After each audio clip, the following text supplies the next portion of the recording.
जीवन में खुश रहने का प्रयास करें। एक जंगल में एक महात्मा रहते थे। उन महात्मा की खासियत ये थी कि वे किसी का भी भविष्य बता सकते थे।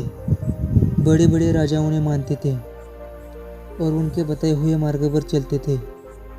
उस जंगल के बीचों बीच से एक नदी गुजरती थी और उन महात्मा की कुटिया उस नदी के किनारे पर थी। नदी के दोनों तरफ दो अलग अलग शक्तिशाली राजाओं के साम्राज्य थे। वे दोनों ही राजा उस महात्मा को बहुत मानते थे। वे दोनों जब भी कोई बड़ा कार्य करते थे तो उन महात्मा से सलाह लेने के लिए अवश्य आते थे। एक दिन इन दोनों राजाओं में किसी बात पर कहासुनी हो गई। बात इतनी बढ़ गई कि नौबत युद्ध पर आ गई। युद्ध की तारीख और समय ये दोनों ही तय कर दिया गया। पर जैसा कि दोनों राजाओं का नियम था कि जब भी कोई बड़ा कार्य करते तो वे दोनों उस महात्मा की सलाह जरूर लेते थे।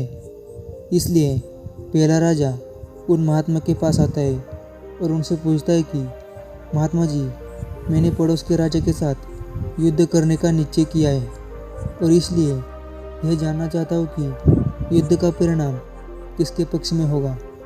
वे महात्मा कहते कि यदि तुमने युद्ध किया तो तुम्हारी हार निश्चित है। फिर वे राजा महात्मा जी से पूछता है कि क्या जीतने का कोई भी उपाय नहीं है। वे महात्मा कहते कि यदि युद्ध किया तो हार निश्चित है। फिर वे राजा कहता है कि तलवार म्यान से निकल चुके हैं, अब युद्ध टलेगा तो नहीं, जो होगा देखा जाएगा। फिर वे राजा उसी समय वहाँ से चला जाता है और अपनी सेना से जी तोड़ मेहनत करने के लिए कहता है। सभी सैनिक राजा की आज्ञा मानकर जी तोड़ मेहनत करने के लिए लग जाते हैं। दूसरे दिन दूसरा राजा उन महात्मा के पास आ जाता है और उनसे पूछता है कि महात्मा जी, मैं पड़ोस के राजा के साथ युद्ध करने के लिए जा रहा हूँ, इसलिए मैं इस युद्ध का परिणाम जानना चाहता हूँ कि युद्ध किसके पक्ष में रहेगा। वह महात्मा कहते कि निसंदेह जीत तुम्हारी है और उस राजा के पास तुम्हें हराने का कोई भी उपाय नहीं है। और महात्मा की बात सुनकर वह राजा बहुत ही प्रसन्न हो जाता है और सीधा जाकर अपनी सेना को यह खुशखबरी सुनाता है कि युद्ध में उनकी जीत पक्की है। ये बात सुनकर उस राजा के सैनिक भी बहुत खुश हो जाते हैं और युद्ध की तैयारियों में लग जाते हैं। समय बीतता है और युद्ध का दिन आ जाता है। रणभेरियाँ बजाई जाती है और युद्ध शुरू हो जाता है। दोनों सेनाएं एक दूसरे के साथ भिड़ जाती है और मार काट मच जाती है। देखते ही देखते जिस पहले राजा की हार निश्चित थी वे दूसरे राजा की सेना को ढेर कर देती है और पहला राजा वह युद्ध जीत जाता है जिसे उन महात्मा ने कहा था कि वह युद्ध हारेगा।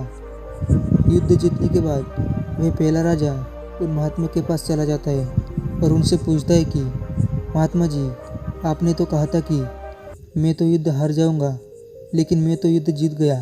आपकी भविष्यवाणी कैसे गलत निकली। फिर वह महात्मा उस राजा से कहते कि मैंने तो वो कहा था जो तुम्हारे भाग्य में लिखा था, लेकिन तुमने अपने कर्म से अपने भाग्य को बदल दिया। तुम्हारी जीत का कारण यह कि तुमने अपने भाग्य से ज़्यादा अपने कर्मों को आवश्यक समझा और उस दूसरे राजा ने अपना सब कुछ भाग्य पर छोड़ दिया। उसने अपने कर्म से ज़्यादा अपने भाग्य को आवश्यक समझा और पूरे समय गर्व से भरा रहा, जिसके कारण आज तुम विजयी हो और वह तुम्हारा बंधक है। दोस्तों, ये बात सच है कि सब कुछ हमारे हाथ में नहीं होता है, लेकिन यह भी सच है कि बहुत कुछ हमारे हाथ में होता है, लेकिन हम उसे भी भाग्य के भरोसे छोड़कर जीवन भर रोना चुनते हैं। दोस्तों, लोग जानते हैं कि स्वस्थ कैसे रहा जा सकता है, लेकिन समय न होने का बहाना बनाकर वे अपने अंदर बीमारियां पालते रहते हैं और जब कोई गंभीर बीमारी हो जाती है तो वे लोग अपने भाग्य को दोष देना शुरू कर देते हैं। दोस्तों, अगर आज हम किसी समस्या में हैं तो वे सिर्फ हमारे पुराने गलत कर्मों के कारण है और कल अगर हम इस समस्या से निकलेंगे तो वे सिर्फ आज के अच्छे कर्मों के कारण निकलेंगे। दोस्तों, अगर आप आज कुछ नहीं करते हैं तो कुछ तो होगा ही और वह आपका भाग्य है। और अगर आप आज अपनी बुद्धि का इस्तेमाल करके वह करते हैं जो आप करना चाहते हैं तो वह आपका कर्म है।